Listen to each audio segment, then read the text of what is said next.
Well, hello. Wanted to make this because there was not a short version. I was working on a 2014 Chevrolet Cruze a couple days ago. No start, no click. Well, hello. I couldn't find a video the other day to explain this briefly, so I'm going to do it.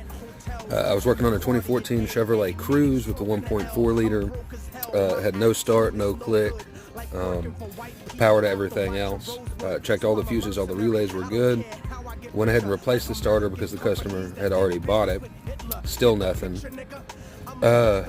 Anti-theft kept going off, so I take it and replace the battery in the key fob, and apparently there's an immobilizer in the key fob as part of the anti-theft. So if you're getting a no start, no click, go buy yourself an $11 set of batteries for your key fob first, and then see after that maybe it's the starter or something.